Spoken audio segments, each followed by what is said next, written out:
do a quick little class talking about the back body lock over here. If you're dealing with an explosive opponent that sometimes only counter wrestles or is stubborn, it can be difficult to get him down from this position. So I want to talk about the different scenarios and my preferred option from there. Now, by far the most common thing, especially in a competition setting where they can just run out of the arena, is that you get to this position and they start running away from you.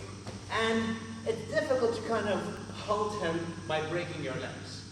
What you need to do, and this is pretty straightforward, is trip him. Now, whether that's an inside ochigari kind of situation, or from the outside, more akin to the kochigari, it's the same thing. He's running fast, and by blocking right around his shin or his knee, he will fall forward. Once he's on his knees, it is safe to assume that you can seatbelt him and then take it back. So this is what it would look like, assuming he's running away.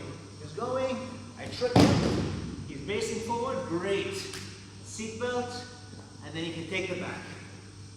A lot of times, instead of seatbelting him, I might go straight for the choke and use that choke as leverage to place my second hook and then eventually submit as well. If he's standing upright and still, I would not suggest trying to trip him because it's easy for him to just trip and then stand back up again and you'd be wasting energy you can't necessarily spare. If he's standing upright, that's when we go underneath him. What I like to do, with my opposite side leg over here, I hook behind his knee. And then I sit in between his legs as deep as I can, without letting go of my grip, of course. As I do that, I pull him over me and then kick using that same hook. This is the important part now. An explosive opponent will try to stand up again. And that's where my hook comes in. Every time he tries to stand up, I continue extending my hook until I manage to pin him down and then continue from the top position. Finally, and this is by far the most common, is when I have the grip and he's leaning forward, basing on his hands. Trying to suplex him is useless. Tripping him is not going to work because his weight is all forward. And this is very safe for him. If I just want to rush, seatbelt and take it back, he's counting on it and I could very easily slip off. The answer is to take his back.